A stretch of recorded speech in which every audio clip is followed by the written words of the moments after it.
Welcome back to the Financial Advisor Marketing Playbook. This is another sideline conversation where we step outside the traditional advisor playbook and look for ideas, lessons, and strategies from other industries that financial advisors can bring back into their own businesses.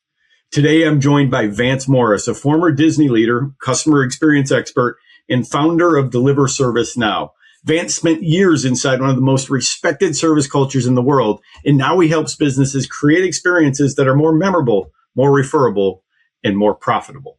In this conversation, we're going to talk about what financial advisors can learn from Disney-level service, how to design a client experience that goes beyond good service, and why the firms that create memorable moments may be the ones that earn deeper loyalty, better referrals, and stronger client relationships. Let's dive in. This is the Financial Advisor Marketing Playbook, a show for financial advisors who want to explore the topic of client acquisition and business growth. Your host is Mark Mersman, Chief Marketing Officer at USA Financial. He is an investment advisor representative of securities offered through USA Financial Securities, member FINRA SIPC, a registered investment advisor. All right. I am joined today by Mr. Vance Morris, and amongst many of his different roles over the years and things that he has done, I think one of the coolest things that he had a hand in, he had a chance to design and operate Chef Mickey's. And if you know that name, it's probably because you are a Disney fan, or Chef Mickey's and Disney has pulled money out of your pocket. So I'm using today's episode as a chance to at least start to get some of my money back that Vance helped to extract from my pocket through my number of trips to Disney with my family. So Vance, thanks for joining me today on the podcast. No, I appreciate it, Mark. Thank you. Hopefully we'll drop a few gold nuggets for everybody. But you are absolutely right. Disney is a master at extracting money from your wallet and leaving you feel happy about it and wanting to do it again and again. So yeah, there are lessons to be learned here. And we're going to tap into some of those lessons because, as you know, our audience is financial advisors, and I know you've done some work with that group. So let's kind of jump right in. When did you get into the Chef Mickey's and Disney? How did that kind of come to be? And, take me through a little bit of that journey, because I think that helps set the stage for what our conversation will be. Yeah, certainly. Yeah. So I spent a little over a decade working for the Disney company. My first job was on the opening team of the Yacht and Beach Club Resort, which is over by Epcot. Absolutely brilliant experience, especially for a new guy that was there. I was the duty manager for Pleasure Island, which I don't know if you remember those days. That was Disney's failed attempt at booze, debauchery, scantily clad women, that kind of thing. Yes. It was a cash cow. Don't get me wrong, but it was decidedly very un-Disney kind of place to be. And then, I was on the chosen for the revitalization team for the Contemporary Resort. And part of my job was the redesign of Chef Mickey's restaurant. It was at the old marketplace back in the 70s and 80s. And we were able to bring it to the Contemporary. I was on the design team for not only for just the food and beverage part of it, but, working with the entertainment division on, how are we going to get the characters through, and the music selection and everything else that went into it. And then operated it for a number of years. That little thing today is probably doing close to $70 million a year, just one restaurant. Yeah. Unbelievable. And what's your cut of that? My Disney stock just keeps increasing, so that I like to say I'm still getting a cut there.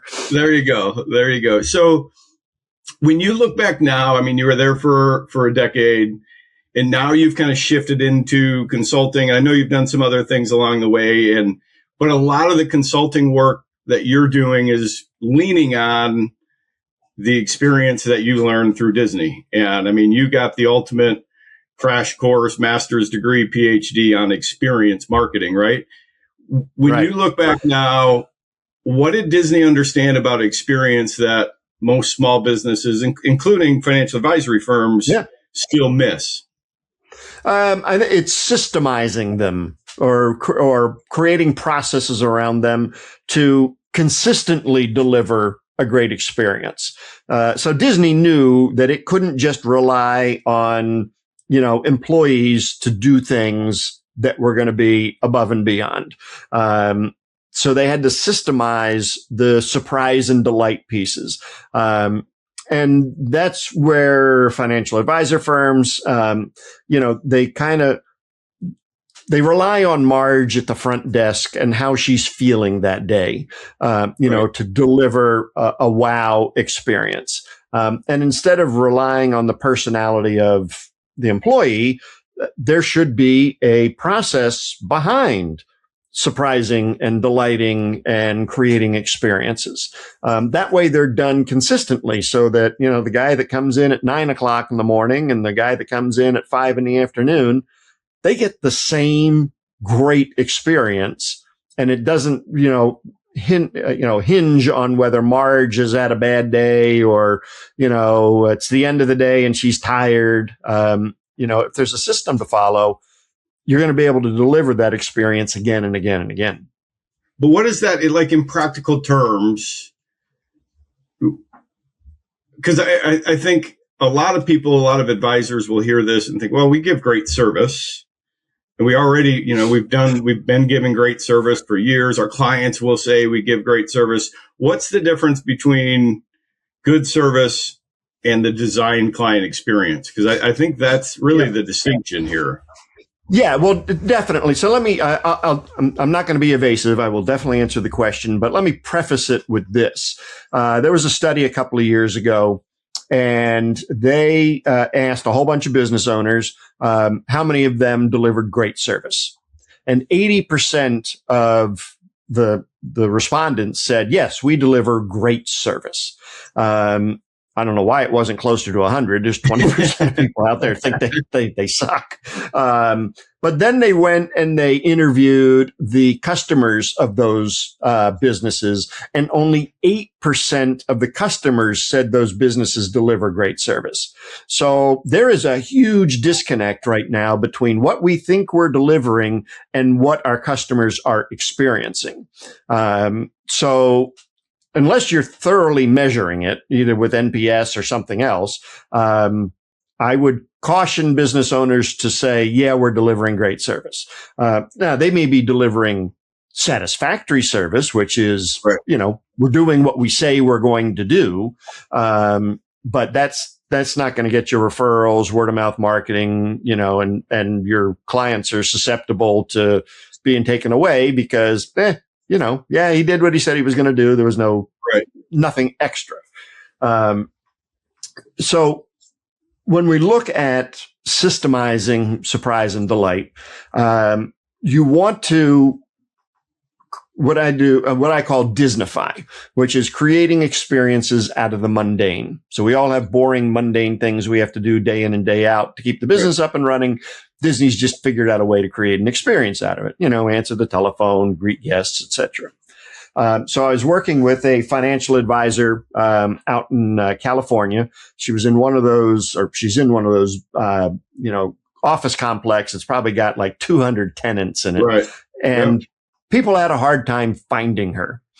So she would do one of those financial advisor dinners. And she'd get a whole bunch of people to sign up to come in for the first appointment. And then 70% of them didn't show. And what we found out is that they could not find the office. So we created an experience out of finding the office. And it was very simple. And it really didn't cost much of anything. So we had one of her employees go out and video themselves driving from the street into the parking lot, parking in the spaces that were designated for her. They got big signs on them. And then we filmed them walking into the building, which, push the up or down button on the elevator. Which floor do you push, when you got on the elevator? And when you got off the elevator, how to find the office once you got on the right floor. And so, in doing this, we got, it was like a ridiculous increase. I mean, like more than half started showing up to the appointments, which was enormous improvement. But we took it a couple of steps further. So they knew that there were certain people coming in that had higher value, or assets under management or whatever. And so if they were at a certain level, instead of them just walking to the office, the advisor actually came down to the lobby and escorted them up. And then for their top tier guys, they skipped the whole thing. They sent a car for them and picked them up. Yep. And then the advisor met them in the lobby and walked them up. So that's, you're taking something boring and mundane, walking into the office, and now you've created an experience out of it that also is delivering 50% more people or leads, prospects, than if you didn't before. Well, and I think it shows an attention to detail. That's one thing that I noticed about Disney and my trips there.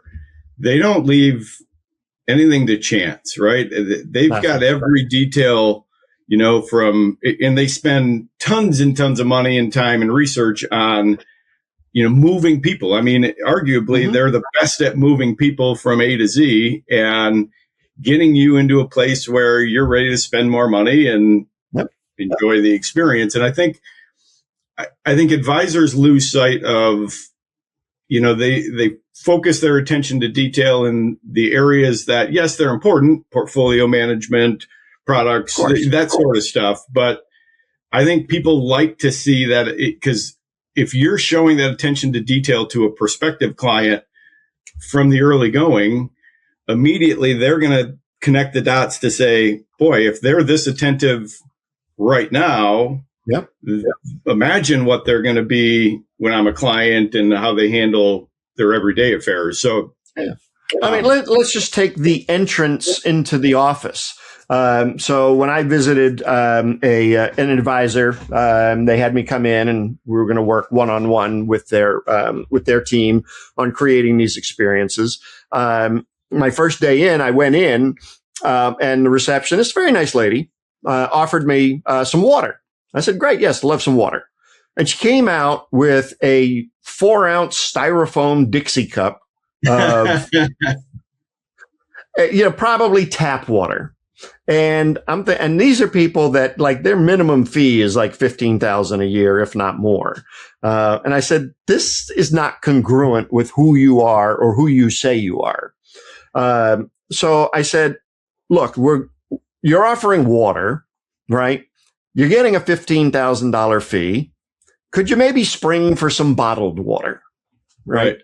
So what we did is we actually created one of those steakhouse style menus, like the wine menus. I mean, it's like heavy, cardboard. I mean, it's like a book. And now when people greet them or come in, the receptionist greets them with, "Hey, love to offer you some water. Here's our water menu. And on this side, we have 6 bottles of still. On this side, we have 6 bottles of sparkling. What's your favorite water? I'll be more than happy to go get it." Right. Now, the menu costs like $20 to make. They only need one of them. And at wholesale, the water might be $1 a bottle. Even for the Pellegrino, it's probably around there. Now you've created an experience and you've set the tone for what it's going to be like working with that firm. They have a water menu, and they deliver the water with a chilled glass and, on a little tray. I mean, it's a complete production, but it's now saying this is a premium service type of firm. And when the first year fee rolls around, it shouldn't be a surprise that it's got, that it's a big fee. Yeah. And I think in today's day and age, with technology, with the media, with fee compression, I don't know how familiar you are with hands-on side of things, but I think that at Disney, like people know they're paying a premium and they keep coming back. Yep. Financial advisors have to be thinking that same way. How do I make sure that if I'm going to be charging a premium fee, they're going to come back and that there's value instilled in that entire process? And those little things will go a long way. What else? What other little things like that do you see? I mean, attention to detail. I mean, I love the menu thing. That's as crazy as that sounds. The water, to have that. I mean, and some might argue, well, that's a little over the top. We don't want to feel that pretentious. And there's probably ways that you can scale that down a little bit, but still have the attention to detail. The point is, you're taking them out of the because I can totally get the visual of the styrofoam cup, thinking, oh boy, this is going to be awful. That, and I mean, sure, you want to order bottled water, great. Well, don't get Walmart water. Right. That's clearly that. And then, you just give them the bottle. Well, okay, depending on where you are, that's a cold bottle of water. It goes into a warm environment. Now it sweats. And now you're dripping on people. Right. So, I mean, it's those details you got to think through. The other thing that really surprises me a lot is that a lot of professional service firms, advisors included, don't have a specific room or area to do the close or to do the sale. It may sound crass, but you've got to create an environment that's conducive to the sale. I've walked into offices where, the advisor, he'll move some books and his lunch off of a chair so I can sit down and have the conversation with him. And I said, is this where you present your financial plan to people? He goes, yeah. I said, so you every time somebody comes in, you're moving the Subway sandwich bag, to let somebody sit down.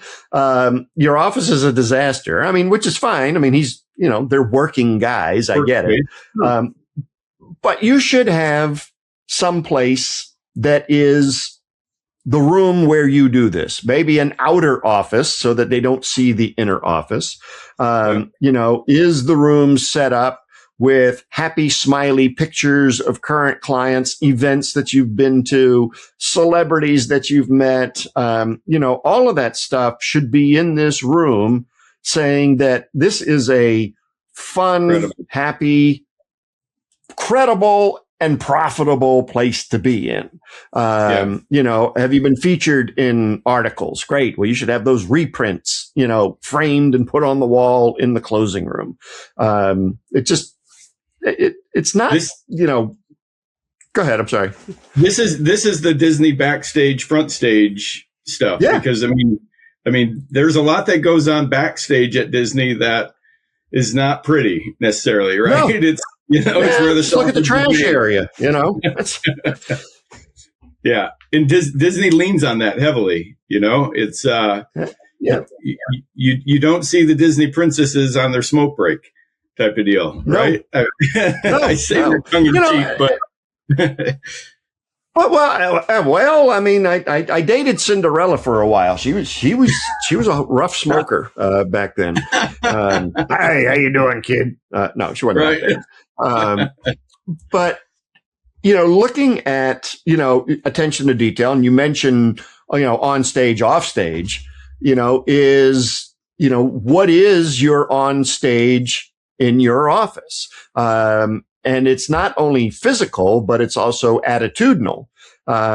So, if Marge has, I always pick on Marge, but, if she has lunch at her desk and it's Subway sandwiches with extra onions, well, now your entire waiting room smells like that.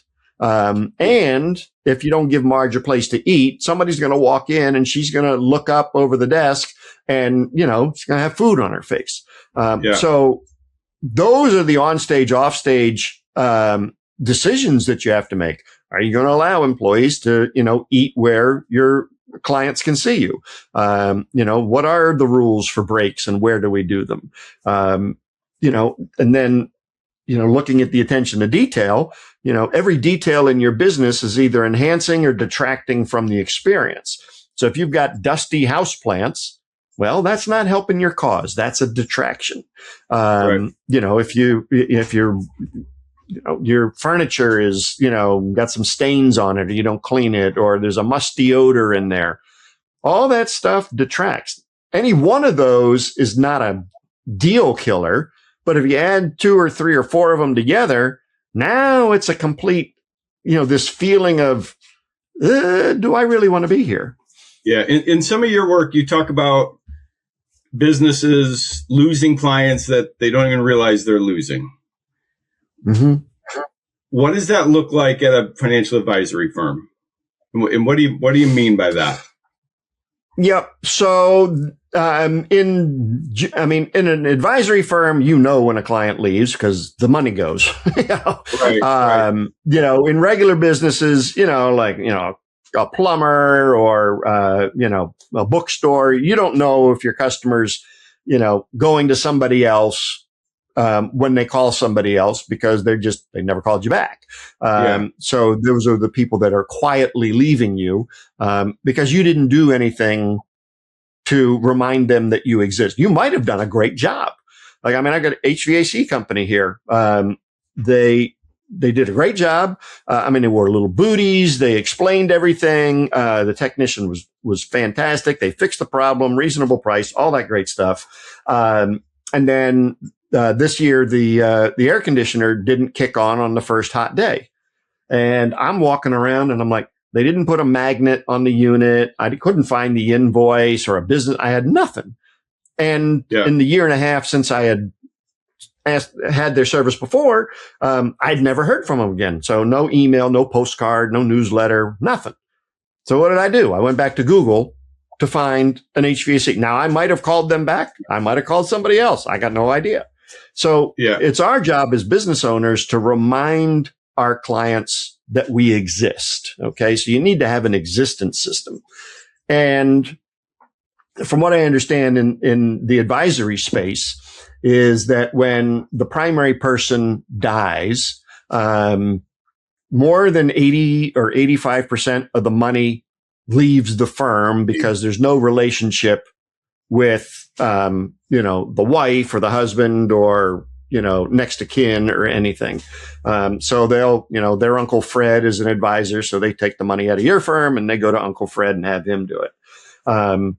That's the money that's leaving. And especially in an advisory firm where there is not frequent communication because, let's face it, the only time you really want to hear from your advisor is, if there's a problem like, oh crap, look out, or the annual report. But I would argue that you do need to communicate to your clients on, at minimum, a monthly basis.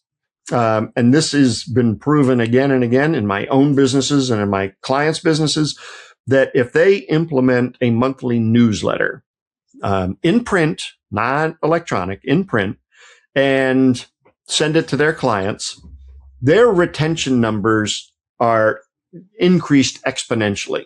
And if they create the relationship with the spouse or children, that money tends to stick around. So you have to think of it as, what have you done for me lately?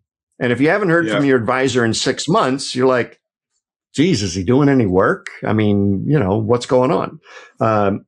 So you've got to have constant communication. Disney does this really well.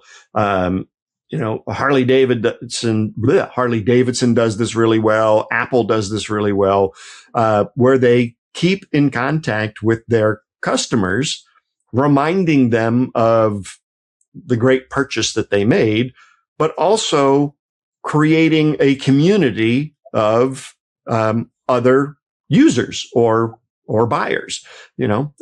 Harley Davidson, people are tattooing the Harley Davidson on their body. They're rabid fans. Right.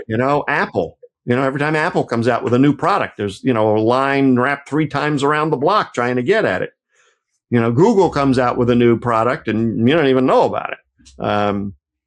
So you've got to create that emotional. How does an advisor do that, though? I mean, when you think about, you're right. The community, the tattoo. I don't think that you're going to see many clients getting tattoos of an advisor's firm, but how does an advisor, if you were an advisor, how would you go about trying to create community?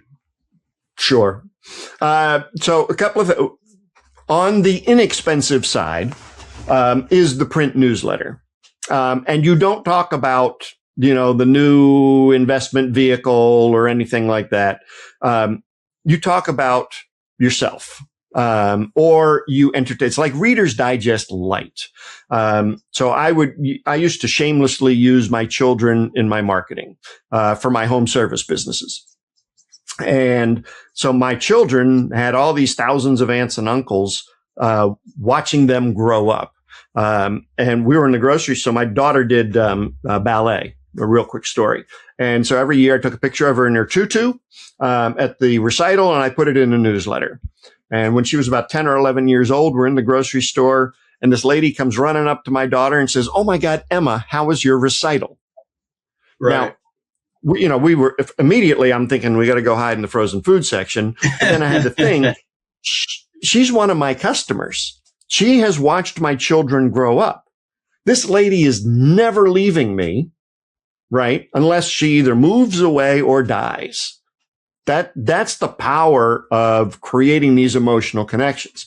So that's the inexpensive way. But the hardy way of starting this is a print newsletter that is entertaining, a little bit personal, and really just is a vehicle just for creating and maintaining emotional connections.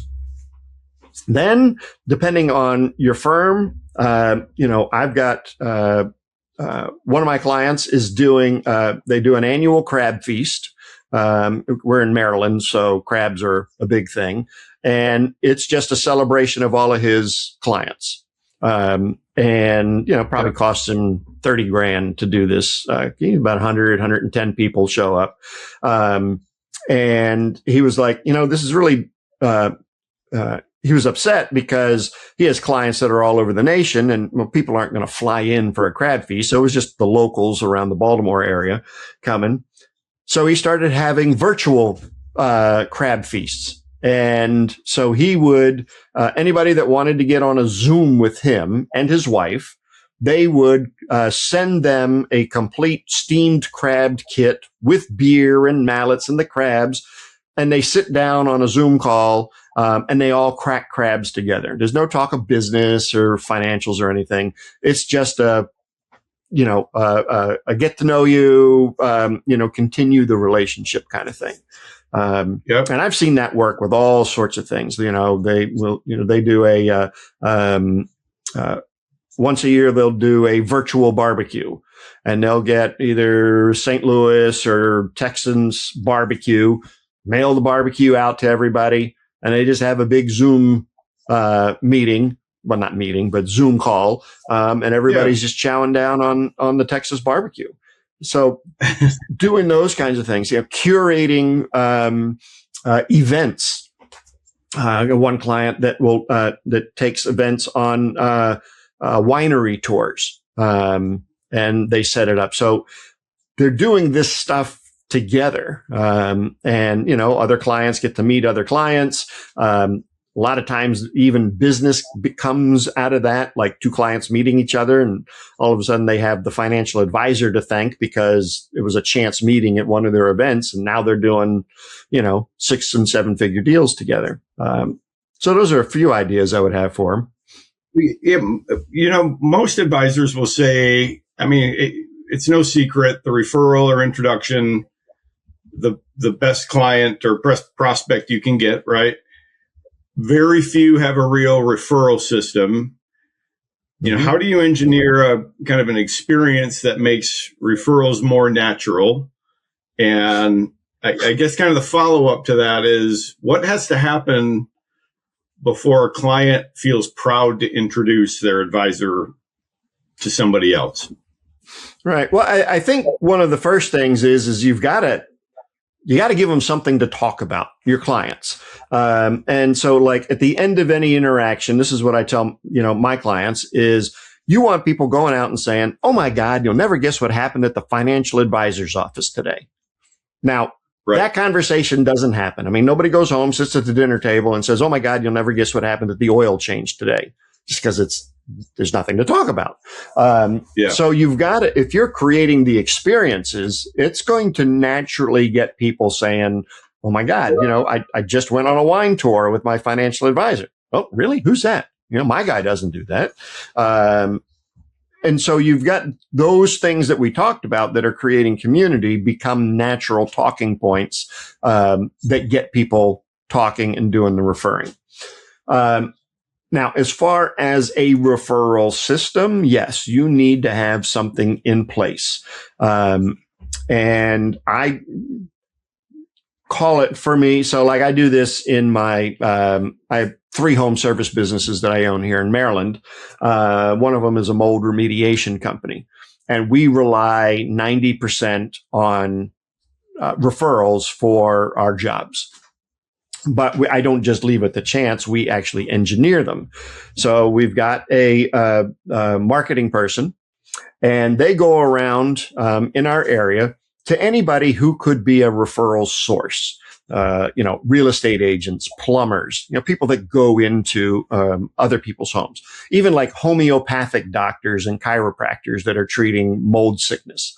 And that marketing person's only job is to visit all of those offices throughout the month. So we're seeing them at least once, if not twice a month. And we call it candy bowl marketing, because we come in on the first visit and we bring in a big giant glass bowl. We fill it up with candy and we say, hey, can we leave this here so you and your customers can have a little snack, while they're waiting for you. And oh, by the way, we're just going to put a couple of our brochures in the back of the bowl. Most people will say, yes, sure. We don't have to pay for it, and it's a nice gesture for the office. Now the candy bowl becomes the excuse to visit the office. I'm not here to sell you something. I'm here to refill the candy bowl. That's it. And you start showing up with consistency. That's the key. Because again, out of sight, out of mind. So if you're consistently in front of your referral partners, and I'm talking, at least a couple of times a month. Now you don't have to physically do a candy bowl, but you can certainly do this by the mail. One of my clients sends out Jelly Belly dispensers, and big Star Wars fan. I don't even have one in here. But so he mails out the Jelly Belly dispenser. It's like a Mickey or a Star Wars thing. Then, so that's the candy bowl. And then he mails Jelly Bellies every month to refill. And that's his staying in front of his referral partners. And he's got, attorneys referring him, I lost my train of thought. But anyway, so his referral partners remember him because he's in front of them a couple of times a month. Yeah. That's cool. Now let's kind of shift directions a little bit. Because everything's not always puppy dogs and rainbows. Mistakes can happen in a business. Clients, customers can get frustrated. In our industry, a transfer takes too long, paperwork gets screwed up, the market drops, that's obvious. A client might feel ignored. What can an advisor learn from Disney about service recovery? Yeah. And, how do you respond when a client's frustrated or upset or disappointed? Right. And that's where a lot of people fall down, is that recovery. And knowing the value of a client So if you look at, even just 10 years, what is a client worth to you, should give you an indication of how much you should spend to keep a client, regardless of whether it's a service mistake or just in general. You should be investing in that retention. My rule of thumb is that at the end of the service recovery, the experience should have been so great that it's better than if nothing wrong had ever happened to begin with. Because now, again, you're back to the memorable. Oh, my God, yeah, my guy screwed up, but he did this, this, and this to recover from it. So a few ideas on that is, again, is simple. In my mind, these are simple. But so like with my technicians out in the field, they know if they're running late to their next job, that they're supposed to, they do all the phone calls and everything and the office calls and says we're running a few minutes behind. But they know that they're supposed to stop at the grocery store or the florist and pick up a bouquet of flowers so that when they arrive at the home, nobody can yell at a guy standing on your porch with a bouquet of flowers. And you just give them the puppy dog eye, say, oh my God, I'm so sorry I'm late. Hopefully these flowers, will help make up for it. And yes, we'll give you, 10% discount or whatever. Right. I mean, how many carpet cleaners bring flowers, right? So, advisors, should be thinking along the same lines. It's what did the mistake cost the customer? And you have to look at all the hidden costs. So like if you're, if you get your car fixed and you pay to get your car fixed, you drive it away and it breaks down again. And the guy says, okay, well, I'll repair that same repair, no charge. Well, you kind of expect that. But what other expenses did that person have? Time lost from work. Maybe they had to get a rental, things like that. So if the auto shop is smart, they'll say, oh my God, I know that, you had to take time off from work and, you had to get a rental. Let me get you, cover the rental. I'll even send a note to your boss saying, my fault that your employee was late, things like that. That's going over the top. And I think advisors, they have, at their fingertips and also getting their employees the authority to do it. Let's say it's something simpler like the advisor is running late or they're running behind on an appointment. Marge at the front desk should know this. And instead of saying, oh, he's running late, just have a seat, we'll get to you. You should say, hey, look, we know your time is valuable. Here's, a certificate, for our local coffee shop. Please go ahead and get yourself and your spouse, some coffee on us. We know your time is valuable. We're sorry. And you preemptively say it. Now you're like, well, I can't be too mad. They just bought me coffee and, it's only 5 minutes. Okay, fine. So I think that those are the kinds of things, and it doesn't always have to be gifts. Sometimes it's just oh my God, you're right. I'm so sorry. We screwed up. Just own it. Owning it's a big one. Owning it is a huge one. It gets you more credibility than, going humana. It was, this firm that didn't deliver the product or, you blame it on an associate or something. The buck stops here. Take ownership of it. Obviously say it'll never happen again. The Disney has the term, the acronym LAST, LAST, in solving guest issues. The L is for listen. So just listen to what they, have to say. Apologize. Maybe it wasn't your fault, but just apologize for the fact that it did happen. Right. S is for solve. So solve the darn problem. And then T is thank them. You might not know that your firm is doing something that's it's affecting everybody. And one of your clients just said, hey, this. So you want to thank them. Say, thank you so much for bringing this to our attention. We had no idea that this was affecting our clients. I really appreciate it. Sometimes that is enough. Yeah. Where do financial advisors unintentionally create friction in the client experience? Does anything come to mind where,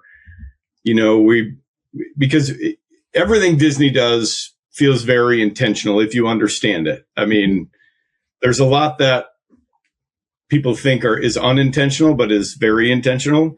But where do advisors maybe go wrong, where they're creating friction unnecessarily or unintentionally within that experience?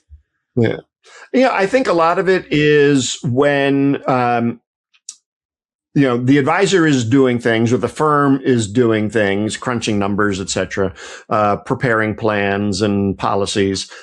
But if you think about what the client is doing, is they're sitting there waiting, right? So, you have an initial meeting and you say, okay, it's going to be 2 weeks. Let me get, all the numbers together. I'll get the proposal together and the plan and everything, but it's going to take me about 2 weeks.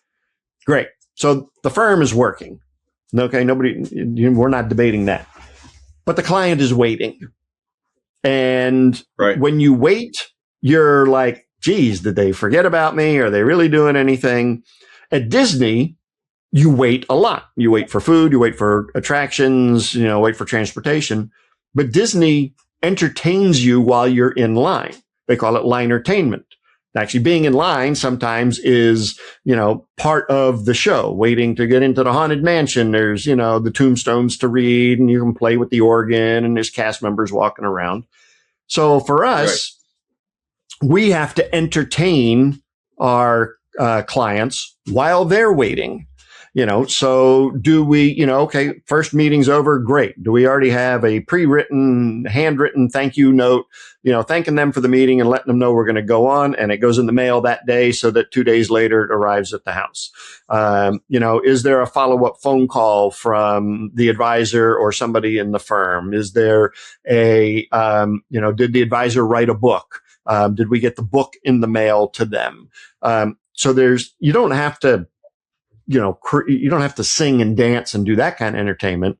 Yeah. But if you touch them 3 to 5 times over those 2 weeks, now you've sustained their enthusiasm for you and they don't feel forgotten. And when time comes for them to sign and, give the first payment, there's a greater likelihood that they're going to sign because you spent the time nurturing them through those 2 weeks, through that waiting period. I think that's the biggest friction point, especially at the beginning of a relationship, that advisors need to overcome. Yeah. You just kind of hit this on the line thing, but what other things come to mind that Disney does that they're doing very intentionally, but customers might think it's an accident? Because I'm always fascinated by the little things that Disney does that I learn. And once you hear it, you're like, now I see it. Yeah. What else jumps out at you that they do very intentionally, but the average customer thinks is almost accidental? Yeah. I mean, I think, certainly cleanliness, that's very intentional on Disney's point. But it also becomes, self-fulfilling. Like, okay, when Walt designed it, he said, this is going to be a clean place. So we put the trash cans every 26 steps because he watched them, and that's how far somebody would go before they dropped a piece of trash. But if it's always clean, then the expectation on the guests is to keep it clean. So now, instead of just the street sweepers cleaning up, now the guests will at least get to a trash can, before they dump it. And I think that, looking at other intentional things that Disney does be, like with the wait, is they engage you in play. So they'll give somebody a little sign. So they're testing how long the wait is. So they'll give somebody a card. One of the guests in line will get a card, and they say, please give this to, the cast member at the front of the line so that we can measure, how if our wait times are accurate. So that's getting the guests involved. So I think things like that, certainly, advisors can do. How can you get people involved in the process? Certainly, again, the attention to detail. I mean, Disney. I mean, I'm watching the guys out there, trimming the hedges. And, the main guy comes by with the hedge clippers and, 5 minutes later, the supervisor's walking by with a little pair of scissors, clipping all the little stuff that he missed. I think, over managing that attention to detail, certainly. And Disney does that, what I would call anticipatory service. And I think this is what a lot of businesses miss. And anticipatory service is, essentially is what it is anticipate what they're going to ask for before they ask for it. So, let's say it's a really hot day. You're going to your favorite restaurant. You walk in, you ask for a glass of water and they say no. Well, we know that that's bad service. Take the same hot day, go into the restaurant, ask for water, they bring it. Well, that's satisfactory service. But say you're going into the restaurant, same hot day, and you walk in, and there at the host stand is somebody standing with a tray of water, saying, "Hey, we know it's really hot outside. Would you like a bottle of water before we go to the table?" So Disney anticipates what the guests are going to ask for before they ask for it. What do you think an advisor could do? I mean, I think that's really smart. I think there's opportunities there for a financial advisor to anticipate some of that service. I mean, it's very obvious. I mean, the one that jumps out to me, advisor sees the market go down. Don't wait to react, be proactive and acknowledge, hey, we're seeing this. We know what you're feeling. Here's how we're responding, or here's the things that you need to always remember. Anything else jump to mind for you that an advisor could be thinking about from an anticipatory service that they could easily implement? Because these are easy things. Yeah, I mean, I think they should, always be building their authority, because, and this is like really future pacing the anticipatory service. And, so are you writing articles? Are you writing blog posts? Are you interviewed on podcasts? Do you have your own podcast? Things that will continue to build the authority of the advisor. Because essentially, you're anticipating a client leaving, you're anticipating a client being upset at some future point. But if you've built up all of this authenticity and authority, when that point arrives, there's going to be this sense of relief, like, my guy's, the expert in this, and I know he's going to handle it. And again, that's a process, that's a system you need to have in place, is how do you continue to build authority, not just by the returns you're getting, or the financial plan that you're implementing for tax savings, et cetera, is continuing to build that authority and authenticity so that when something happens, the client's like, my guy's got it. Yep. Okay, Vance, I'm going to float a few, I'll call them rapid fire, but I know that they may not be super rapid fire for you as we kind of wind this down. What's one thing advisors should stop doing immediately that you think most of them are probably doing that, probably not worth the time?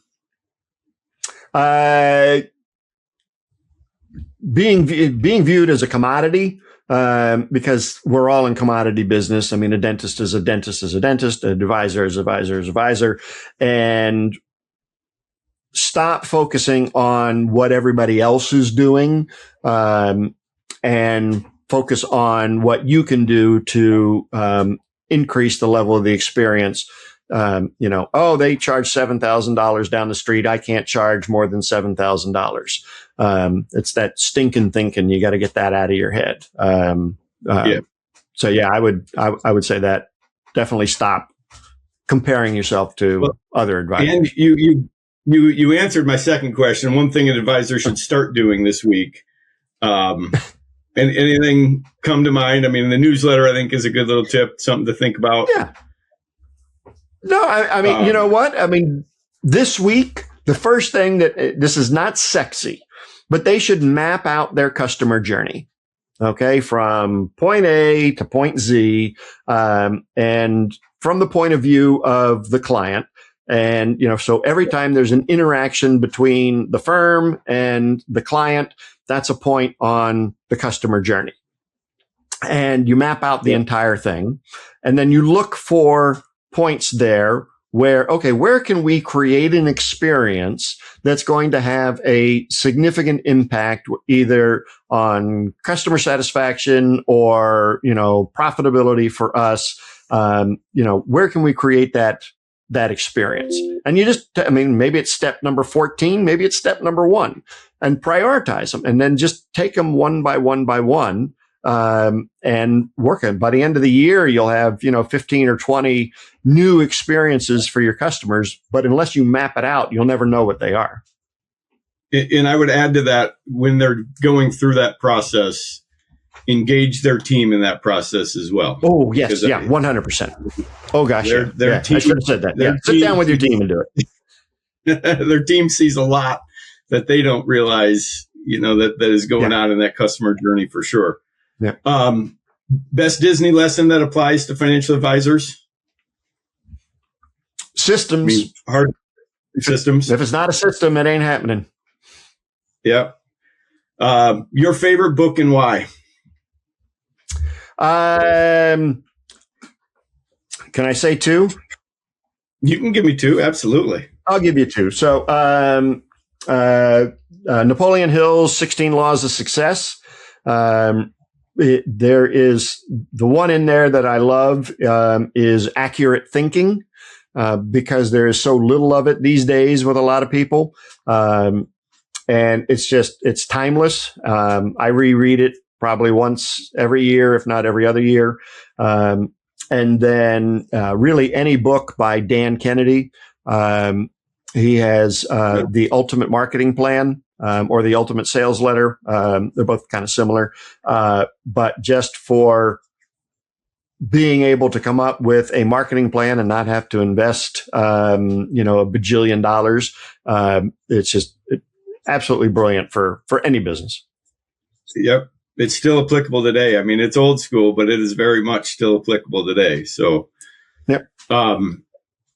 What's a small purchase that's made your life noticeably better? Well, I would say my new grill, but that was kind of a large purchase. I purchased a BEE. It's a little recording device that goes to your phone. It's got an AI app that goes with it. And obviously get permission, while we're recording. But I ask it, okay, how did I do in this conversation? Not just the Fathom kind of, okay, here's the executive summary and here's the transcript, but, how did I do? What could I have done better in this conversation? Where did I lose people? The AI on this thing is good. It's like $40, and it's definitely worth it. All right. I got to check that out. What's one thing you're currently trying to get better at? Not doing everything myself. I think for a lot of entrepreneurs, I can do it better, I can do it faster, etc. And at some point, you just gotta say, you know what? I am not building the web page. I'm going to have a web page developer do it. I don't need to be touching it. Yep. And best piece of advice you've ever received? We will be better tomorrow than we were today. My general manager at the Contemporary Resort, constant improvement. Every day you're going to be a little bit better than you were the day before. Okay. And Vance, I want to give you a chance to plug some of your services and what you do and how people can connect with you. Sure. Well, one of the fun things I get to do is I take business groups and business owners down to Disney World for 3 and 4 day full immersion boot camps. So we spend half the day in the classroom, half the day in the theme parks, and at the end of it, you have a blueprint on how you're going to Disneyfy your firm when you get home. Actually, I have one of those coming up in October. So if anybody's interested in those, they're fun. What I understand, they are tax deductible, and then you can have a great plan. Then the other thing would be, if you just want to get in touch, my website's real easy, vancemorris.com. There's a whole bunch of resources on there that'll help you get started.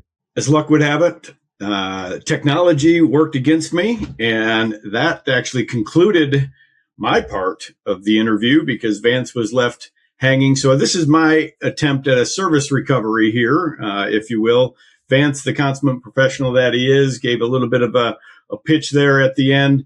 Certainly, if you're interested in some of what Vance is doing, I encourage you to visit vancemorris.com. You'll get a sense for the work that he's doing. He doesn't work just with advisors, but I think financial professionals have an incredible opportunity that they can leverage if they're interested in exploring how to Disneyfy their practice. So appreciate you checking out this episode. Sorry for the technical glitch there at the end. My feed cut out. Vance gave at least an answer to the last question that I had lobbed at him before my feed cut out. So hopefully you enjoyed this episode. If this is the kind of content that you like, give me a like and subscribe on your favorite podcast player or YouTube channel.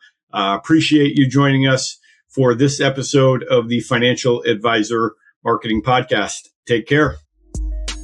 This information is for licensed financial professionals only and is not intended for use in soliciting sales from the public. The views expressed represent the opinions of the presenter or their featured guest, not necessarily those of USA Financial or its affiliated subsidiaries. Industry references are generic and are not intended to represent actions or beliefs of any individual or entity. Content is only presented to illustrate general principles, beliefs, or ideas and should not be construed as legal or regulatory advice. Trademark and copyright protected. USA Financial and Affiliates.